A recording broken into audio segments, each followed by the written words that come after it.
Now it's time for our next speaker, Ayumi Umemura from Tohoku University, to talk about the optimization of planetary exploration by refining localization and mapping using multiple robots. Please. Okay, hello everyone. Welcome to my presentation. In this talk, I'd like to present our work titled Optimizing Planetary Exploration by Refinement, Localization, and Mapping Using Multiple Rovers. So this presentation is organized as follows. In the first section, I would like to explain our research introduction. So as you have already known, several planetary rovers are already developed, and it is important to enhance their autonomy for more effective exploration. For that purpose, localization and incremental recognition of the environment are vital for any autonomous tasks. SLAM fits well for the purpose, which enables robots to localize and map the environment without any infrastructure. On the other hand, SLAM has a serious problem. On the other hand, SLAM has a serious problem that it gradually accumulates the error because of sensors noise. If the error becomes very large, the map is no longer used for any exploration strategies. To avoid this situation, we need to constantly correct its estimation. So well-known map collection method is loop closure detection, which detects already visited area, and it enables the robot to collect the drifted estimation, as you can see in the left picture. However, to trigger loop closure detection, the rover must go back to the same place.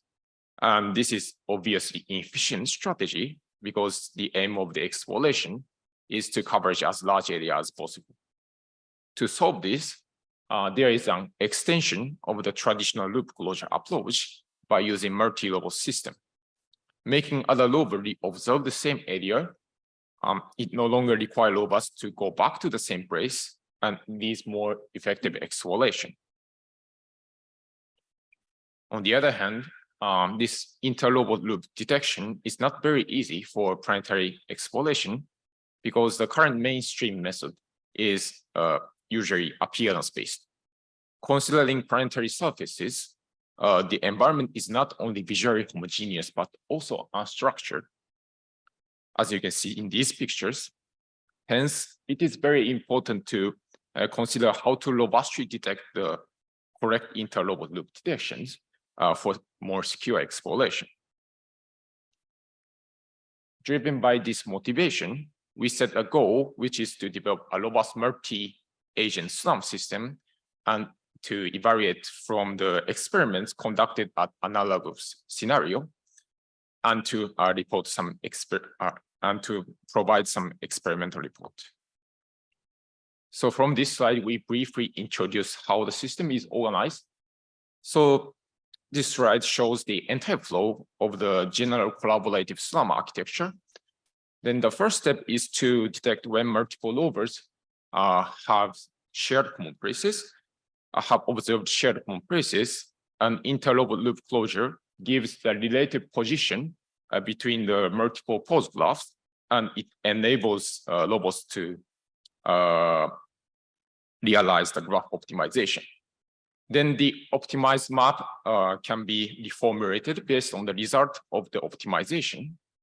So in this presentation, I like to skip the second and third step, and I will discuss the procedure of our inter-robot loop closure detection.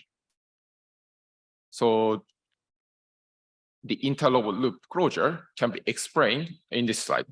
So to detect shared common places, so we use the central entity that collects each rover's sensory data, and each sensor data is converted in the format of the bulk of visual words that realize the first image retrieval sequence, and is compared against the ones which come from the other rovers. Then only similar feature vectors are regarded as a candidate of the inter-robot loop closure. So considering planetary exploration, so we need to take account of these two problems. So as planetary surface is soft terrain, wheel track will appear after lobus traverse. So considering this, wheel track will be problematic for interlobal loop because the track can only be seen by the lateral lobar, while the former lobar's view does not include its own wheel track. Other noise of interlobal loop closure detection will be shadow of the lobar. If the shadow can be ignored from image, the system will mistakenly regard these different places are the same location.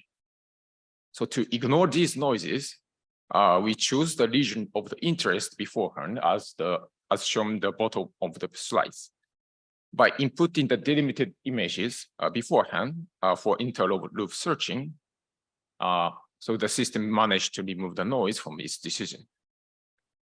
So the candidate, as the candidate may be false positive, the pair is examined through geometric consistency check through the feature matching process. So only the pairs which have consistent matching pairs can be proceeded to the graph optimization test, as I referred to in the previous slides. So from this slide, we will introduce the two kinds of experimental evaluation. So the aim of the first is to confirm our system can work in real time. So the experiment was conducted on featureless environment to simulate the real lunar missions. So to evaluate the real timeness, two rovers attaching RGBD sensors simultaneously operated while the remote PC is launching the multi-rover sound system. So this is a result. So from this movie, so we can see the system correctly detects shared home places and it results in the merged global map. So I'd like to introduce the second experiment, whose aim is to realize the multiple lobar of mapping. So we have used the same lobar and operated through the 3 different paths and recorded sensor outputs, which are afterwards replayed in parallel to simulate 3 lobar mapping scenario. So this is the result of 3D collaborative mapping with 3 lobars. So you can see the large drift is happening in Z-axis, and which is afterwards corrected thanks to the several interlobal loop closure detections. So finally, we concluded our work and tell you several experimental reports. So we have developed a collaborative SLAM system driven by appearance-based SLAM system. So during the experiment, we have experienced a significant loss opportunity of the interlobal loop closure detection until when the landmarks were clearly observed. Also, their performance was sensitive against the viewpoint change. So we have seen the wheel track created after the lower's traverse may violate some true positive detections. From these lessons, we plan to incorporate the ground structure information in addition to visual information and realize the multimodal interlobal loop closure detection function. So this is my final slide. So thank you for your listening.